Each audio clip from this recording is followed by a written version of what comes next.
Chris Hadfield is holding a series of talks around Australia this week about the lessons he's learned from life in space. He joined me earlier. Chris Hadfield, it's a great pleasure to have you here. Thanks, Emma. In 2013, you became a space superstar when you recorded David Bowie's Space Oddity. What inspired you to do that? And was that a deliberate attempt to give the public a glimpse of your workplace? I've always been a musician. My mom is a musician. I grew up on a farm, so you made your own entertainment. My brothers and sisters are all musicians, so that doesn't suddenly change when you leave Earth. The NASA psychiatrists put a guitar on the space station, not I. So there's a guitar floating up there right now, and so it was waiting for me to go up and play. And I played it every chance I got, at the end of the day, just like I do on Earth. And I wrote music and recorded music. But when my son released one song that I'd written with my brother, suddenly there was this sort of clamoring back through social media to do a version of Space Oddity on the space station, which I never covered Bowie. I mean, it's not somebody you cover, you know, it's ridiculous. But unless you're doing it in space. Well, but it just seemed very pretentious to play that song up there, but people asked. And so my son said, "Dad, you're not doing it for you. You're doing it for everybody else. Just do a version of it." So I did, and then two musician friends of mine back on Earth put those instrumentals underneath my voice and guitar. And Bowie gave us permission and loved it. And one day I floated around making a video of myself, singing along with myself. And my son and a buddy of his did all the editing, and we released it just the day before I came home. It was no planned thing. It was just a family project, really, just a fun thing to do with my son. But it's been amazing to see the impact of it. It went absolutely viral. Did you meet David Bowie as a result? Just unfortunately from a distance. I never met him in person. I wish I had. Every interaction I had with him was Did he give you some gracious feedback? And funny. Oh yeah, he loved it. He loved it. He described it as the most poignant version of the song ever done, which was just floored me. But I think for him, he knew he was ill. You know, it was getting to be the end of his life. He wrote that song at the beginning, when he was still 19 or 20, before we'd even walked on the moon. He'd always fantasized about flying in space, Starman and Mars and all that other stuff. And I think for him it was just like a gift to have that song updated with the lyrics, performed actually in space just a couple years before he was taken. And so to me that might be the best part, is that he got delight out of my particular version of that song. I have 3 rapid-fire questions for you from my children, as Okay, a matter great. of fact. They want to know the biggest challenge of working in zero-gravity conditions. Does food float, and how do you get it into your mouth? And can you get Wi-Fi in space? There was also a question about toileting. Okay. The biggest challenge is fundamentally the enormous memory task. You are going to leave Earth for 6 months and you have to know everything about everything. And at any one moment, you have to be able to recall this. And it might be life or death. And you can't just wait or ask.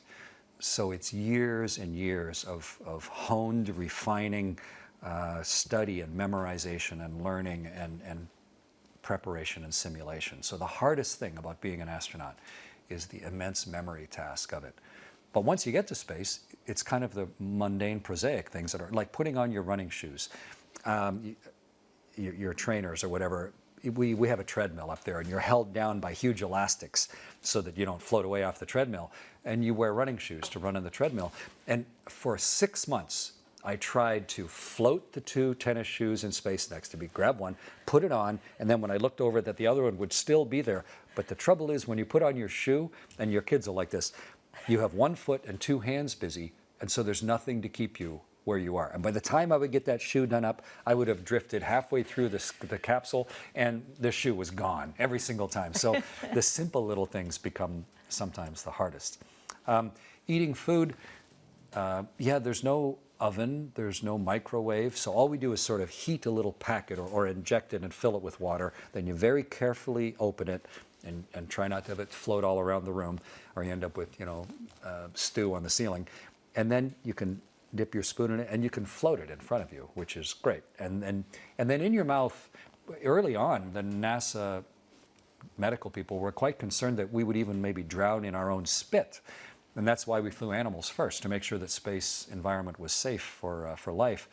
But if you can eat your dinner standing on your head, if you think about it, and the food, of course, is going to the roof of your mouth, then way worse than weightlessness, then you're not going to die. So, and the swallowing muscles and reflex is much stronger than gravity. So we surely didn't need to worry about it.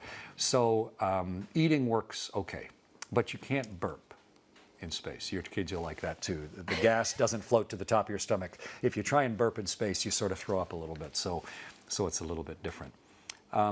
Is there Wi-Fi on the spaceship?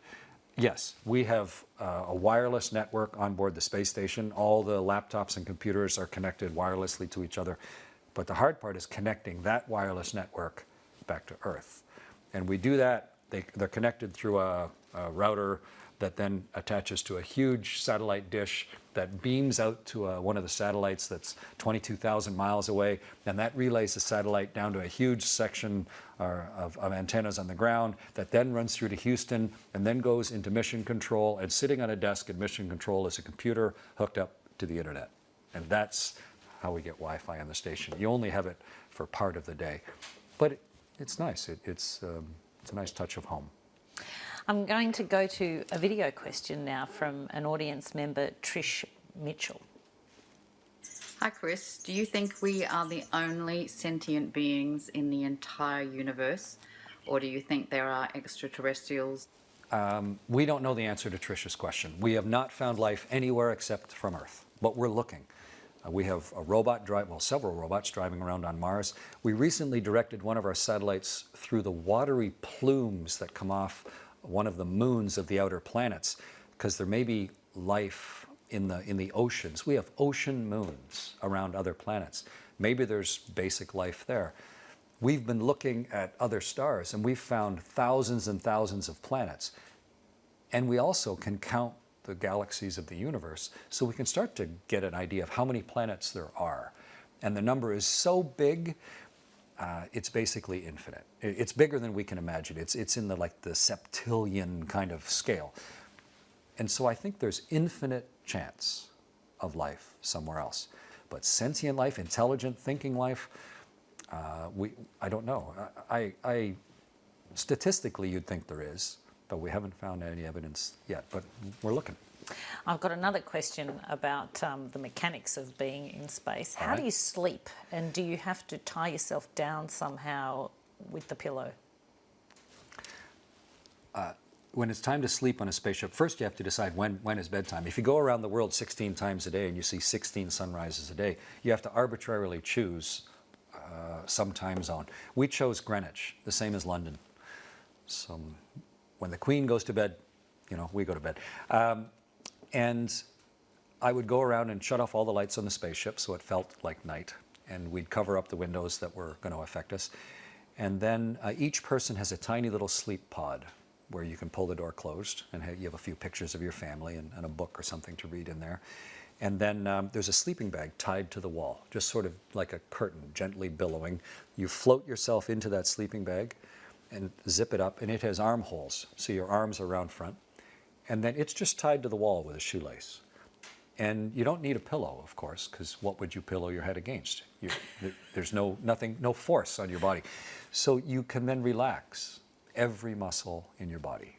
Okay, we're going to go to another video question. This one's from a very well-known Australian scientist, Alan Duffy. All right.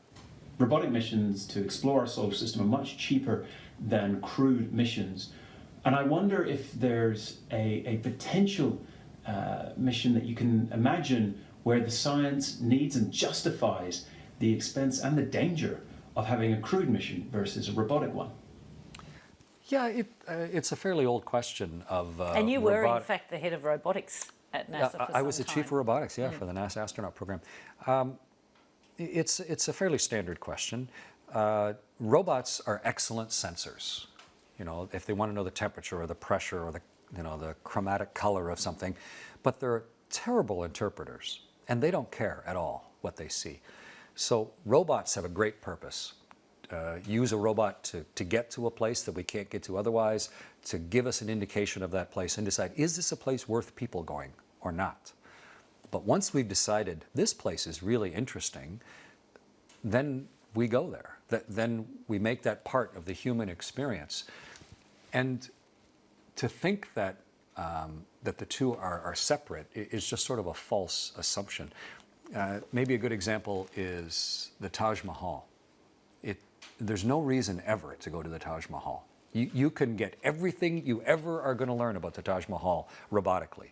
Go online, you will never take a picture as good of the Taj Mahal as already exists. All the information is there. You can learn everything there is to know about the Taj Mahal robotically. And yet, millions of people go there every year because the human interpretation of it is what really matters. Adam Hussey on Facebook asks, what big ticket space related project would you still like to see funded? Our biggest obstacle to space exploration is engines, getting away from Earth. It's like a European in 1491 paddling a canoe up and down the Bay of Biscay saying, let's go to Australia. Well, you have a boat and you have a propulsion system, but your technology isn't nearly good enough to get anywhere away from shore. And in 1492, Columbus took an enormous risk. They already come around the south end of Africa, but it wasn't for centuries before our technology became good enough to truly start sailing the waters of the world. And in space travel, right now, we're still in that canoe paddling close to shore stage of these big, beastly engines and burning fossil fuels. It's just, it's a crazy brute force early solution. And the biggest advances in exploring the rest of the universe are going to come when someone has the eureka moment of a better system of leaving Earth than the one we've come up with so far. What do you make of Virgin Galactic's ambitions? They say they're going to be able to start their first commercial flights into space by the end of next year, 2018. Is that something you would be encouraging your friends and family to hop on the first flight of? There are several companies that are trying to make space available to tourism. Virgin Galactic, and then Jeff Bezos, who runs Amazon, he has a company called Blue Origin, and Elon Musk with SpaceX. And I'm all for it. It's natural. The government has spent a huge amount of money to show that something is possible, to try and lay all the bedrock of research, and to try and open up the doors. And that now allows businesses to start to step in. We're kind of early on the tipping point of where does it become profitable to start sending tourists into space. What Virgin Galactic is doing is just a joyride, up and fall back down again. And unfortunately, they've been 18 months away from flight since 2004, and they still haven't taken one passenger. It's way harder than it seems, but I'm all for it. It's air travel used to be impossible and then very dangerous and then only the purview of the extremely wealthy. And now air travel is fairly commonplace in most of the world's society. And that came through a slow evolution and improvement of technology. And and sea travel the same, and train travel and car travel, they all went through that. So there's no reason to think space travel is any different. We just aren't as far along that development path as we are in the others yet. Let's take a look at another video question. This one's from Simon Driver. Hi Chris, this is Simon Driver from the International Centre for Radio Astronomy Research. Australia is thinking about establishing a space agency. Canada's had one now for 25 years. Can you comment on the costs and benefits to society of forming a space agency, and maybe help inform our politicians and the public at large as to whether it's worthwhile? Thank you. It's hard when a government's weighing, do you spend it on education, health, defence? Why prioritise a space program? In 1957 was the International Geophysical Year. That's what spawned the Soviets to launch Sputnik, which opened the space age and then led to human space flight in '61 and everything that we take for granted since then. Understanding worldwide weather, GPS, understanding planetary health, exploring the rest, all that other stuff has come from someone challenging themselves and then establishing a technological base and then pushing it to do something we've never done before. And to deny that the rest of the universe exists or that space isn't a viable subset of the businesses on the world, I think is a little bit self-defeating. And Australia, with the Woomera test range, with 3 Australians that have left this country in order to become astronauts, I think they have a long history of recognizing that that potential is out there. And it's only slightly smaller than Canada in size and population. I think Canada is maybe not a bad example of the type of space agency that Australia could form. Where are the areas of expertise, like Canada has pursued robotics and remote sensing and telecommunications, that really benefit our country? And it's a multi-billion-dollar industry in Canada. And it's kind of there for the taking. It just needs to be something that meets the national agenda. And I'm not a senior Australian politician, so I'm not having to make all of the decisions that they're making. But maybe the last part of that is, if you're a young Australian and you're interested in exploring the rest of the universe, you have to leave. And that can't be good for Australia, to tell your young people that, oh, you're interested in space travel? Then go somewhere else. That seems short-sighted. Some 40 years ago, when you became an astronaut, you were one of 5,000 or so who applied, and now I understand you are involved in the selection process of our future astronauts. That's right. I helped choose Canada's new astronauts, yeah. And talk me through the process. We put out word. Anybody in the country can apply so long as they have the minimum qualifications. What is the minimum qualification to be an astronaut? You have to be a certain size, because you have to fit both in a spaceship and a spacesuit. So you can't be enormously tall or short or fat or thin. You have to just fit. Goldilocks. You have to have an advanced university degree. You have to have the right citizenship, of course, for any particular country's agency. And hopefully you have some work experience that is indicative of your ability to succeed as an astronaut. So those are sort of the basic filter. In Canada, about 8,000 people started the process. About 3,700 completed it, had a good application, and from that we whittled it down to 2. Initially, we just had computers go through all of the applications and make sure people were credible. But even that took it down to the many, many hundreds of people. In NASA's last selection, 18,300 people applied, of which 12,000 were good, credible applicants, and they only chose 10 or 12. So it's an enormously detailed and fine filter, because once you've left Earth, you're on your own.